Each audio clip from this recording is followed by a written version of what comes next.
My name is Margaret. I'm 32 years old. And the first time I understood that silence could kill. I was just 5. People think memory fades over time, but trauma isn't like the rest of memory. It doesn't soften or dissolve. It carves itself into your bones. And sometimes it whispers back when you least expect it. For years, I tried to convince myself that what happened at my aunt's daycare was just a strange blur of childhood confusion. That I was imagining the missing faces, or that maybe I'd misunderstood what special learning time really meant. But deep down, even back then, something in me knew better. And now I know for certain I was never supposed to survive it. Back then, my parents both worked long hours. My mother was a nurse who rotated shifts, and my father was barely ever home, always traveling for the military. So every weekday morning, like clockwork, I was dropped off at my Aunt Claire's daycare. From the outside, it looked like any other home-based childcare center. A cozy brick house with flower beds out front, a colorful wooden sign that read bright days early learning, and a cheerful wind chime that tinkled whenever the door opened. To the world, Aunt Claire was a dream caregiver, gentle, organized, always smiling, always involved. Parents loved her. Kids trusted her dot, and for a long time, I did too. There was a schedule, and we all followed it. Playtime in the morning, songs and stories before lunch, then naps. But every few days, something different happened. Right after lunch, Aunt Claire would clap her hands and say, "It's time for special learning." That's what she called it, always with a capital tone, like it was an honor. Only one child would be chosen each time. She'd tap their name on the clipboard with her pen, look them in the eyes, and smile that too perfect smile. Sometimes they came back, drowsy, quiet, strange. Sometimes they didn't come back at all. And nobody ever said why. At 5, I didn't have the words to explain the feeling in my chest. I only had instincts. I'd look around and realize a kid was missing from the nap mats. I'd notice that the chairs at lunch weren't as full. But every time I asked, I got the same response. "Oh, sweetie, they moved away," or "They're at a new school now," or simply, "Don't worry, honey." So I learned not to ask, but I noticed how Aunt Claire's eyes would narrow right before she made her pick. I noticed how she always chose the smart kids, the ones who read early, the ones who corrected other kids, the ones who didn't nap. She never picked the loud troublemakers or the toddlers who still chewed on crayons. It was always the sharp ones. I remember watching her fingers one afternoon. We were playing blocks. She was sitting by the window, tapping her nails on the wood. Ledge in a strange rhythm, short taps, long pauses, then quick sets again. It looked meaningless at first. But it wasn't. I didn't know it then. But it would be the key to everything later. The time, I just thought it was her being weird. Then there was the word. The one that made me shiver even though it sounded harmless. Quiet. Claire used it like a spell. "Take the quiet one today." I overheard her say that once to the helper, "Miss Donna." I remember that day because it was the last day I ever saw. Mia was my best friend. She was loud, funny. She used to say her name backward was aim, like aiming for the stars. We used to color together and pretend to be astronauts in the play tunnel. She told me she wanted to be a scientist, that she was going to invent a new kind of candy that made adults tell the truth. One day after lunch, Claire tapped the window frame. Again. Donna whispered something. Claire smiled and said, "Take the quiet one today." They picked Mia. She was quieter than usual that day. Maybe she had a cold. Maybe she was tired. I never got to ask. Because Mia didn't come back from special learning time, and this time no one even tried to explain. They just told us to lie down for naps and never mentioned her name again. But I didn't forget. The next morning, her cubby was empty. Her coat was gone. The photo of her taped to the attendance wall had vanished. It was like she'd never been there. But she had. That was when I started to understand that something was very, very wrong. I didn't have evidence. I didn't have a voice that anyone would take seriously. I was just a kid in pigtails with a growing ache in her chest. But I knew, and over the weeks that followed, I started paying attention, obsessively, to who was chosen, to who left, to the taps. The words. The expressions on Claire's face. I wasn't stupid. But I learned quickly that appearing stupid might keep me alive. That choice to play dumb wasn't cowardice. It was strategy, and it was the only reason I'm here to tell this story. I was 6 when I realized my aunt was speaking a different language, one hidden in plain sight, woven between the clinks of her wedding ring against the table, the tapping of her fingernails on the arm of the couch, the rhythmic clatter on the toy shelf. Back then, I didn't have a name for it. I just knew it was always there right before someone vanished. It started as a suspicion. A pattern. A creepy kind of dance that only I seemed to notice. After Mia disappeared, I stopped playing like the other kids. I became still, watchful. I watched Claire more than I watched cartoons. I sat on the edge of group time pretending to zone out. But my eyes followed every movement of her fingers. She would tap surfaces when she thought no one was looking, softly, lightly, as if she were just absent-minded. But it wasn't random. It was never random. Always 3 short taps, a pause, 1 long, then 2 short. Sometimes 4 sharp knocks spaced evenly. And every time, without fail, a child would be chosen minutes later. A child who never came back the same or didn't come back at all. Once I noticed the rhythm, I started mimicking it on paper. At home, I'd tap pencils against my notebook and try to copy what I remembered. It drove my mom crazy. "Stop that, Margaret. You're giving me a headache." But I couldn't stop. Something inside me said it mattered. That it meant something. One afternoon, I found a crumpled copy of a Boy Scout merit badge flyer my cousin had left behind. It listed emergency skills, survival tips, and at the bottom, a Morse code chart. Letters made from dots and dashes, long and short. Tap and hold. And just like that, everything made sense. Claire wasn't just fidgeting. She was communicating. She was using Morse code to say things no adult should say around children. I didn't understand most of it at first. The phrases were short. Ticket, then QIET. Sometimes UNOW, sometimes BATAOOM. I started piecing it together slowly, writing the sequences down in a small spiral notebook I kept in my coat sleeve. The day I translated QIET and to ODOY in real time, I felt like vomiting. It was right before lunch. Claire tapped it on the doorframe while Donna stood beside her holding a clipboard. After the tapping stopped, she glanced over the group and pointed at Thomas, an 8-year-old with bright eyes, who just finished a 100-piece puzzle in under 10 minutes. "Special learning time for Thomas," she announced with a gentle pat on his shoulder. He didn't come back that day. The next morning, his seat was empty. His photo was gone from the attendance wall. His name sticker peeled off his cubby. I stopped sleeping well after that. Every sound in the dark felt like code. I dreamed of taps on my forehead, of Mia's laugh echoing down endless halls. I started biting my nails bloody, afraid I'd be chosen next if I messed up and looked too smart. That's when I decided to stop being smart. I started misspelling words I knew, pretending I didn't know how to count past 20. I drooled during reading time and stammered on purpose. I gave wrong answers. I pretended not to understand when asked what day it was. Claire noticed, but instead of looking worried, she looked pleased, relieved even. Like I was finally harmless. I wanted to scream. I wanted to tell someone. But every adult in my life believed Claire was a saint. She baked cookies. She decorated the daycare with paper flowers. She handed out gold stars. Who would believe me over her? So I stayed quiet. I watched. I wrote. And each day I documented more of the tapping. Sometimes it spelled UNOPRENT. Sometimes, oh, okay. Other times I saw her mouth words silently while tapping, matching the rhythm. A chant in 2 forms. Tap and lips. Tap and lips. I was terrified. But I was determined. If she was going to use code to choose who disappeared, I was going to use it to make her stop. I didn't know how yet.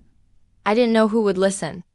But I knew one thing for sure. This language, this secret Morse of guilt was her weakness. And if I learned to read it one day, I'd use it against her. Mia was the kind of kid that made everything feel lighter. Even the cold beige walls of my aunt's daycare felt warmer when she was around. She laughed at everything, made up ridiculous songs, and carried a beat-up plastic unicorn she called Commander Fancy. I don't remember a single day that she showed up without glitter somewhere on her clothes. She was wild, free, loud. Which is why it didn't make sense when she was picked that day. She wasn't quiet. Not even a little. It was a Wednesday. I remember that because we had alphabet pasta for lunch and Mia tried to spell bad words with hers. She giggled so hard she nearly fell out of her chair. I was laughing too, quietly, until I heard the tapping. Claire was by the kitchen counter. Her ring clinking softly against the wood. Tap, tap, tap. Pause. Tap, tap. The rhythm felt familiar, too familiar. I swallowed hard and watched as Donna walked up to her, whispered something, and pointed toward our table. Mia didn't notice. She was busy giving her unicorn a dramatic bath in her juice cup. Claire approached with that same fake smile she always wore when she was about to do something horrible. "Mia, sweetheart," she said in that sugary tone. "Would you like to come help me with something special?" Mia blinked up at her. "Like a secret mission?" Claire laughed softly. "Exactly that." And just like that, Mia grabbed Commander Fancy and followed her down the hallway. I watched her bounce away without a care in the world. Her hair in two lopsided pigtails, her unicorn swinging from one hand. She didn't look back. That was the last time I ever saw her. When nap time rolled around, Mia's mat stayed empty. Her blanket, untouched. I didn't sleep. I stared at the hallway where she had vanished and waited for the sound of her laugh. It never came. After an hour, Claire returned to the room, humming softly. Donna passed out goldfish crackers. I finally asked, in the smallest voice I could manage, "Where's Mia?" Claire didn't even pause. "Oh, honey," she said, brushing my hair back, "Mia's mommy picked her up early today, but that didn't make sense." Mia's mom worked until 5. Always. She wore purple scrubs and smelled like antiseptic wipes. I knew her routine by heart, but Claire just smiled wider, like that could make the lie true. When my mom came to pick me up that evening, I looked around the front hallway. Mia's shoes were gone. Her glittery purple coat, the one with the unicorn buttons, had vanished from the peg. Her drawing, something she'd taped proudly to the wall last week, was ripped down. "The tape was still hanging. At home?" I asked. "My mom where Mia lived," she shrugged. "You mean that loud little girl from daycare? Didn't Claire say she moved?" I didn't answer. I just went to my room and opened my notebook. That night I wrote down everything I could remember. The taps, the moment Claire made eye contact with Donna, the way she said something special, and the lie about the early pickup. I drew the hallway. I labeled every room. I traced the pattern of the taps again and again. I tried to write Mia's name in Morse code with my pencil. Dasha looked broken. Like something unfinished. The next morning, Mia's name had been removed from the attendance chart. Her photo was gone from the birthday board. Claire never mentioned her again. The other kids didn't ask questions. Maybe they were too young. Maybe they were scared. But I knew something was horribly wrong. So I asked again. Once. Just once. It was the next day, during coloring time. Claire had knelt beside me to help with my drawing. I looked up and whispered, "Is Mia coming back?" She paused. Only for a second. Then she squeezed my shoulder and said, "You're such a curious little girl, Margaret. Maybe too curious." Her smile didn't reach her eyes. That was when I stopped asking. I started watching harder, listening closer, playing dumber. Because now I understood something very simple. The ones who asked questions disappeared. The ones who were smart, quick, loud disappeared, and the ones who stayed quiet. They survived. By the time I turned 7, I had learned to survive by disappearing in plain sight. I wasn't brave enough to run. I wasn't strong enough to fight.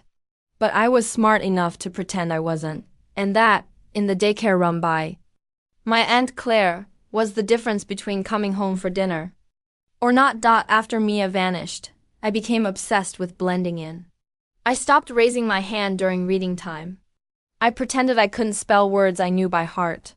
When Claire handed out puzzles, I accidentally put the pieces in the wrong spots. I let other kids answer the math games first. When I got one right, I quickly followed it with something wrong, just to keep the balance. I made my brain small so they wouldn't see it as a threat. It wasn't easy. My real mind was still working overtime. I memorized the Morse code chart and carried it folded inside my sock. I documented each tapping sequence in a notebook I hid inside the lining of my lunchbox. I counted how many kids were present every morning and how many stayed until nap time. I tracked how many times Claire said quiet, special, or early pickup. Every word became a clue. Every lie, a warning. I started keeping tally marks on the inside of my shoe, one for every child who disappeared. When the number reached 10, I cried in the bathroom so no one could hear me. The hardest part was pretending I didn't notice. When someone was taken, there was a boy named Raphael Sharp. Funny, with a knack for building little forts out of foam blocks. He once made one so tall it almost touched the ceiling fan.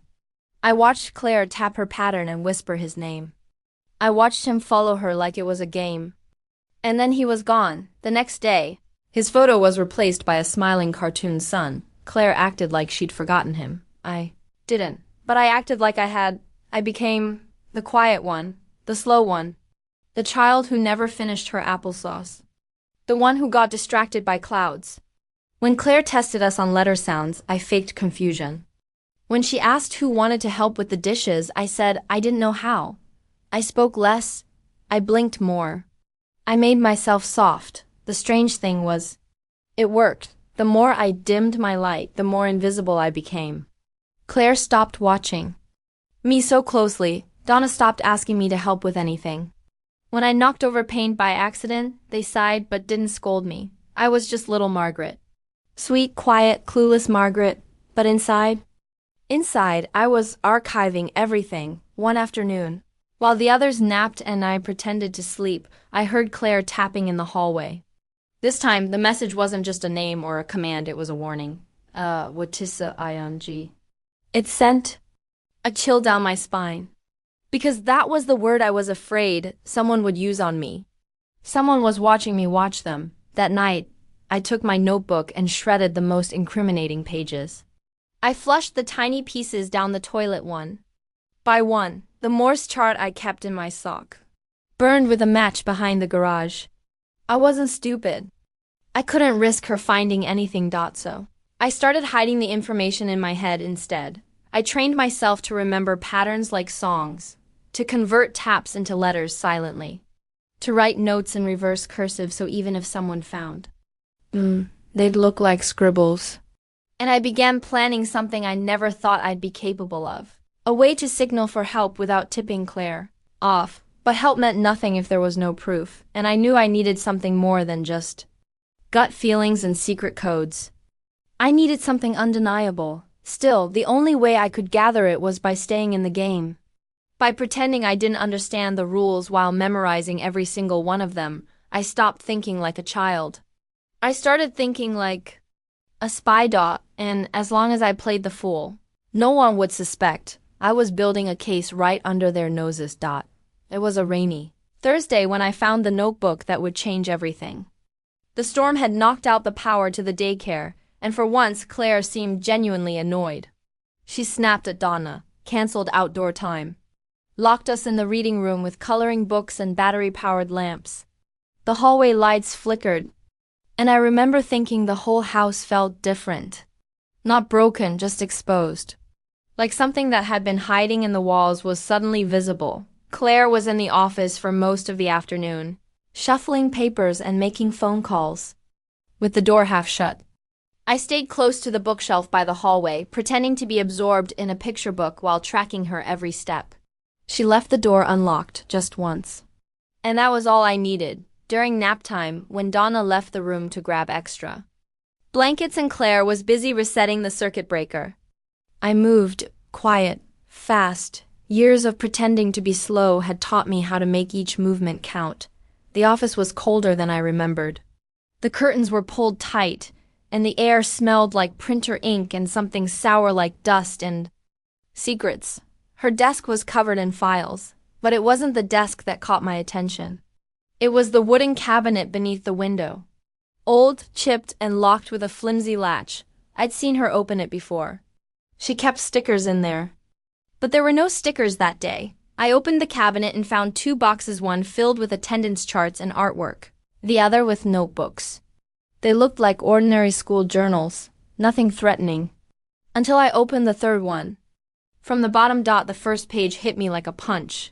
There, in Claire's precise handwriting, was a name I hadn't heard in over a year, Mia Wallace.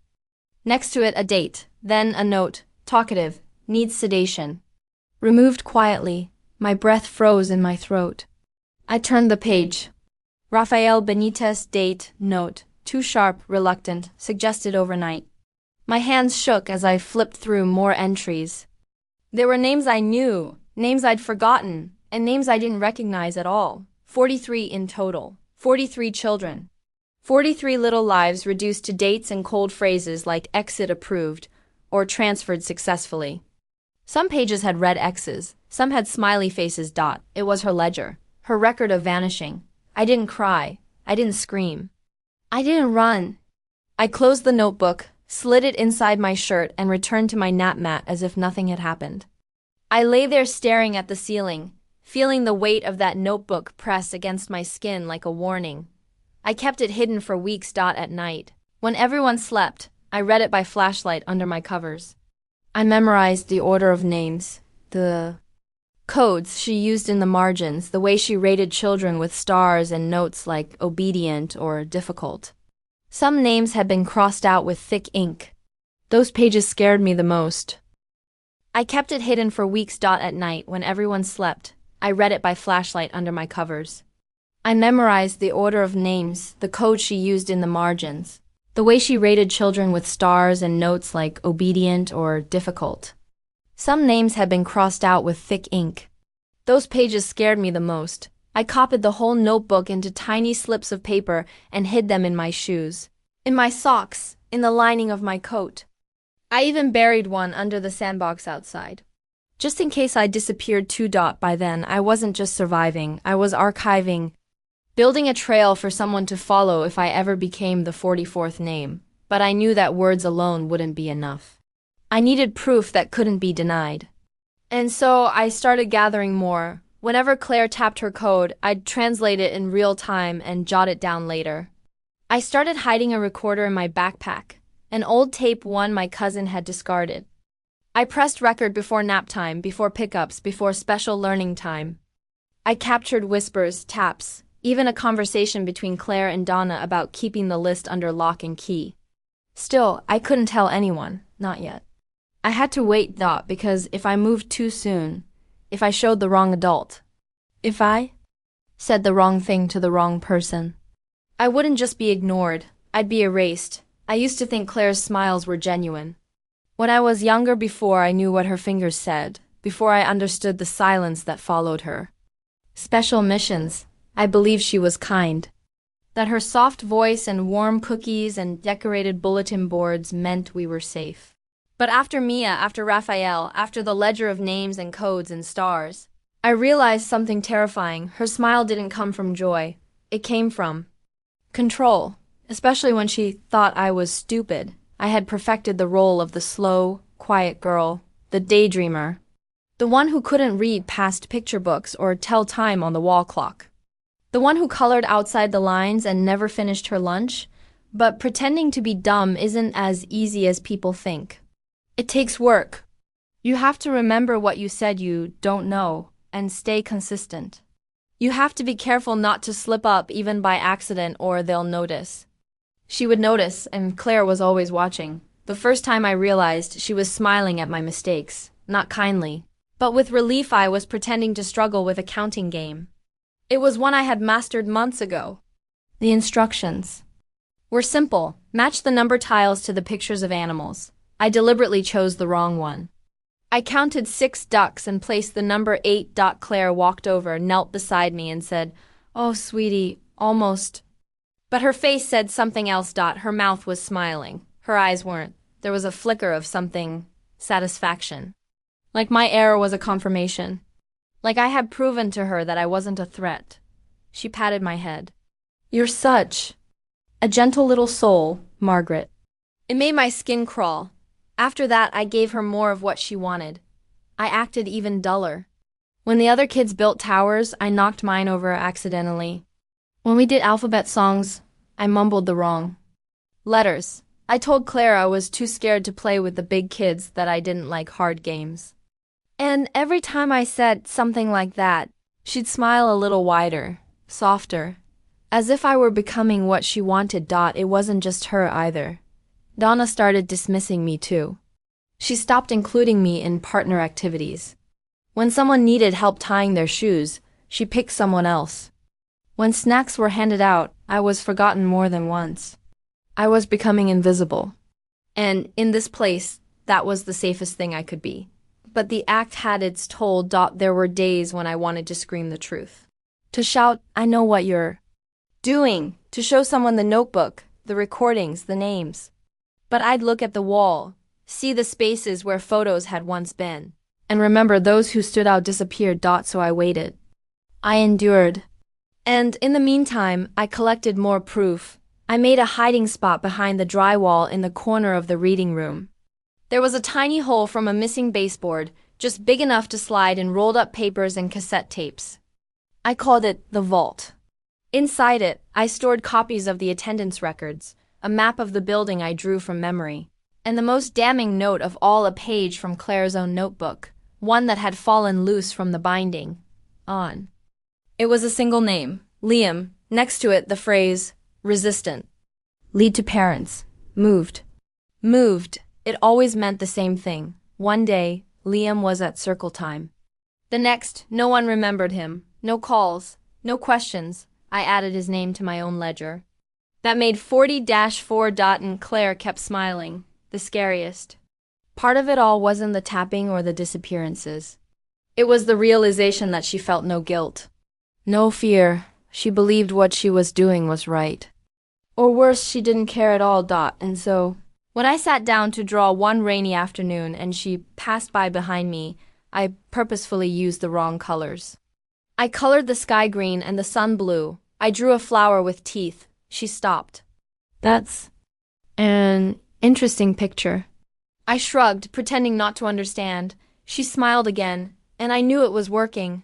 The final straw came on a Tuesday. I had been collecting for months recordings, attendance lists, copies of notes. My vault inside the wall was full, and yet none of it felt like enough. I kept asking myself, what if they still don't believe me? What if I was just another weird little girl with a wild imagination and a grudge against her aunt? So I decided to risk everything for one last piece of evidence. Something no one could ignore. That morning, I slipped a fresh cassette into my recorder and placed it under the bookshelf nearest Claire's office. I had timed it perfectly. Donna always left at 10:15 to pick up the snack delivery from the side door. That gave Claire 15 minutes of privacy she often used to make phone calls. I hoped she would. That day she did. From my place at the puzzle table, I saw her go into the office. She left the door open just a crack. I heard the click of the phone, the rustle of papers, the sigh in her voice. Then, clear as anything, "I don't care what the mother says." She signed the forms. "I've got a transfer scheduled for Thursday." "No, the quiet one's not ready yet." "I need more time. The last one talked too much." "I'm not making that mistake again." The blood in my veins froze. She hung up after a few more sentences, words I couldn't make out clearly, but it didn't matter. That was it. That was everything. I waited until the room was clear again, slipped the recorder back into my pocket, and didn't sleep at all that night. The next day, I decided to give it to someone. Not a parent. Not another adult who would smile politely and tell me they'd look into it. I needed someone with power. Someone who couldn't be bought or manipulated.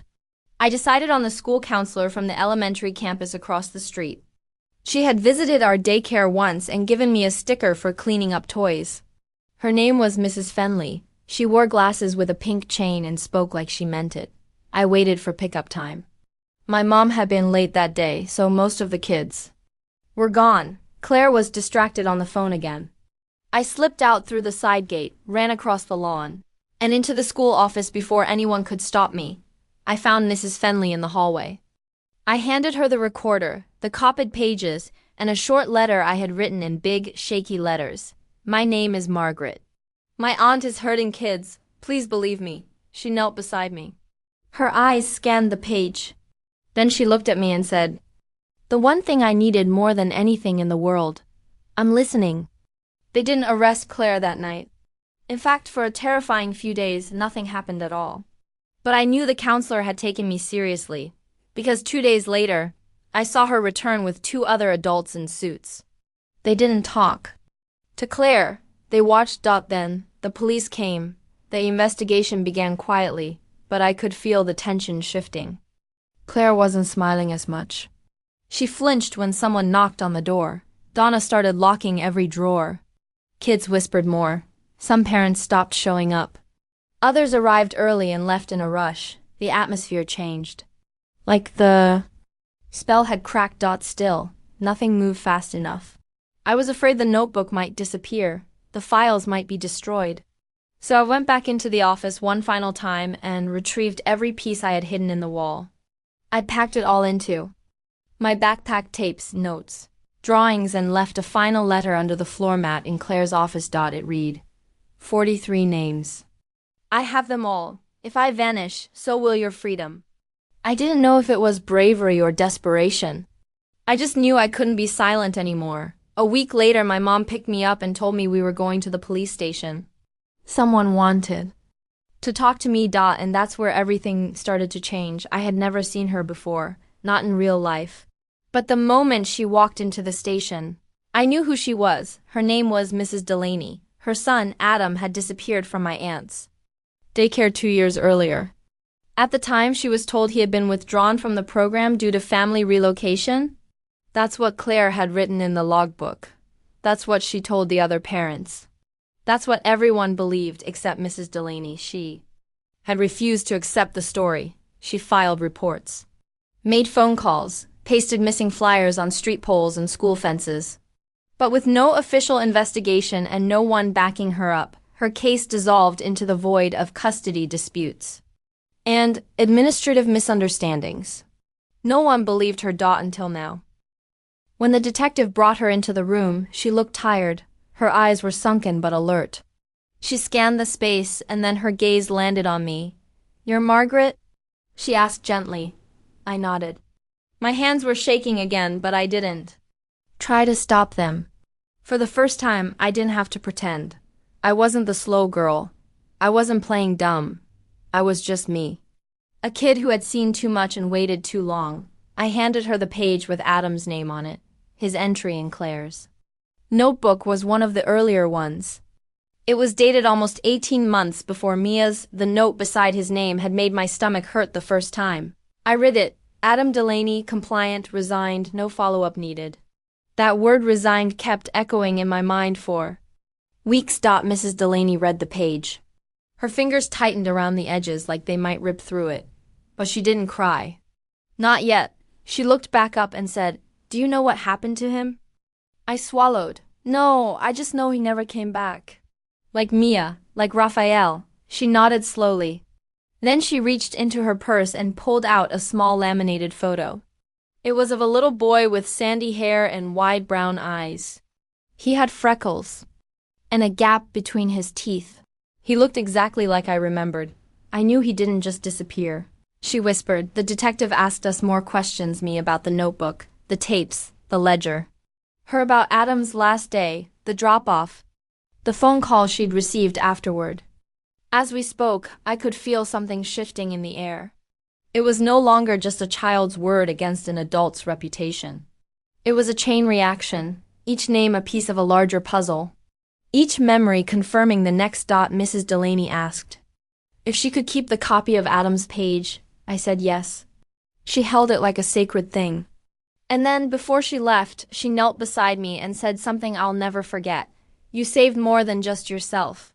I didn't feel brave. I didn't feel like a hero. But when I looked into her eyes, I realized something important. This wasn't just about surviving anymore. This was about exposing. About dragging something rotten into the light so it could no longer hurt anyone else. Within a week, more parents came forward. Others who had lost children in custody exchanges or had been told their kids were too aggressive to continue in the program. Some had felt uneasy, others had noticed changes in their children before the disappearances. But none of them had proof until now. The tapes, the notebook, the translated Morse code entries, they all became part of the official record. Claire was called in for questioning. She denied everything at first, said I was unstable. Claimed. I had been coached, but she underestimated the power of patterns. Because one thing about code, once you know how to read it, you can never unsee the truth. It happened on a Friday. I remember because we had waffles for breakfast. And my mom let me wear my favorite hoodie, the one with the oversized front pocket where I used to hide recorder tapes. The air felt heavy, like it knew something was about to happen.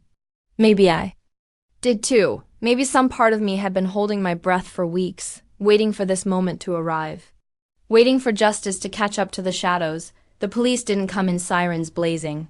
They arrived quietly in two unmarked cars. One parked near the back fence, where the deliveries were made. The other stopped in front of the daycare like a normal parent drop-off. I was inside already. My mom had agreed to bring me early, so I could be there not just to witness it, but to make sure no one erased anything last-minute. Claire was in the kitchen, humming to herself. She didn't even look up when I walked past her to the playroom. Donna was counting cups, muttering about apple juice. Nothing in their world had shifted yet. But I could feel the cracks forming. At 9:42 a.m., it all stopped. I was stacking blocks. Just for show when the front door opened and two officers entered. Behind them was a woman in a navy blue suit, clipboard in hand, followed by a tall man with a folder under his arm. They moved with quiet precision, like people who had done this before. People who knew what to look for. Claire emerged from the kitchen, a forced smile on her face. Can I help you? The lead officer didn't smile back. He simply said, Clara Madsen, you are under investigation for multiple counts of child endangerment, unlawful detainment of minors, and falsification of records. I will never forget the way her face froze. It was like all the warmth drained out of her body. Her smile vanished, and for the first time in my life, Claire looked afraid. Donna dropped a cup. It shattered on the floor. Claire tried to laugh it off. This has to be a mistake. Who told you something like this? Is this about Margaret? She's a troubled girl, you know? Very imaginative. The agent in the navy suit stepped forward. We've received corroborating evidence from multiple sources, including audio recordings, written documentation, and witness testimony. We have a warrant to search the premises. That's when she started backing up, not dramatically. Just 2 small steps toward the hallway. But they noticed. Ma'am, do not move. She froze. For a second, I thought she might run. I think she did too. But she didn't get the chance. The officers handcuffed her right there, next to the bulletin board decorated with paper turkeys and finger-painted pumpkins. One of them read, "Thankful for Aunt Claire." I stared at that turkey while they led her away, hands behind her back, face drained of color. Donna tried to protest, mumbling something about misunderstanding, but no one listened to her. They searched everything. The desk drawers, the cabinets, the old wooden cupboard in the office. They found documents, backup ledgers. One officer pulled a false panel from the wall behind Claire's filing cabinet. Inside was a box labeled "Withdrawn." It held ID, tags, drawings, letters from kids I remembered. Kids who had moved away. I stood there, watching it unfold, heart pounding so hard I thought the blocks would fall off the table. Someone called my name. It was Mrs. Fenley. She had come too. I realized. She crouched beside me and whispered, "You did it. You really did it." I didn't say anything. I just nodded, pressing my shaking hands into the fabric of my hoodie. Later, I sat in the back of a police car not in trouble. Just for safety. I watched as Claire was placed in a separate vehicle. Our eyes met for a fraction of a second. She didn't smile. Not anymore. I thought it would feel like victory. Like triumph. Like the end of a nightmare. But what I felt was quieter, sadder. I kept thinking about the kids who hadn't escaped. About the moms who had cried without answers. About the ones whose names I never learned. That night I didn't sleep. Not because I was scared anymore. Because I knew the silence was finally broken. Sometimes people ask me if I ever wish I had forgotten. If it would have been easier to bury everything, to grow up and never look back. To let Claire disappear behind cold steel doors while I built a life untouched by the shadows of what happened. The truth is, forgetting was never an option, not when the tapping still echoes in my bones. Not when I remember every name on that list. Not when I know there are other children in other places still waiting for someone to notice. So, no, I didn't move on. I moved forward. And I brought the code with me. I'm 32 now. I live in a small town in Pennsylvania where people know my name for different reasons. I'm not the weird, quiet girl anymore. I'm Margaret, the survivor, the teacher. The one who made the news for something that should have never happened. And for doing what no one else dared to do. I teach kids now.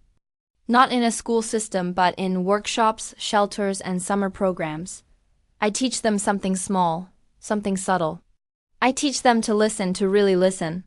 I teach them Morse code, not because I expect them to use it the way I did, but because I want them to know they can speak. Even when no one seems to hear. The tapping saved me. The tapping and my curiosity and my choice to stay silent long enough to learn when to speak. I teach them dots and dashes, yes, but I also teach them how to notice patterns. How to trust their gut. How to never feel crazy for questioning something that doesn't sit right. Sometimes we use flashlights, sometimes pencils on a desk, sometimes just the rhythm of claps and pauses. I teach them how to say help. I teach them how to say, I'm scared. I teach them how to say no.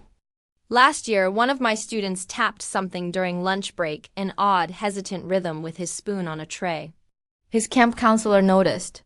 She asked me what it meant. He had tapped SAD, that was all it took, one word, one sign. And it Opened a conversation he'd never had the courage to start out loud. That day I knew what I was doing mattered. People sometimes ask what happened to Claire. She's serving 3 consecutive life sentences. 43 counts of aggravated child abuse, 5 counts of unlawful imprisonment, 2 of conspiracy to traffic minors. She pled not guilty until the very end. When they asked her why she chose the kids she did, she said, they were easy. That still burns because I know what easy meant to her. It meant quiet, isolated, forgotten, kids like Mia, like Adam, like Raphael, kids like me, except I wasn't easy. I just pretended to be, and because of that, I'm still here. Because I played dumb, I got smart. Because I was quiet, I was able to scream louder than she ever expected. I don't know what you believe in. Maybe faith, maybe fate. Maybe just the stubborn resilience of a girl who refused to disappear. But I believe in messages that hide in plain sight. In survival that doesn't look heroic. In tapping when your voice is taken. I believe in the kids sitting in the back of the room, silent, but noticing everything. So if you're reading this, and you've ever felt like no one would believe you, hear this. I do. I believe you. And I'm listening.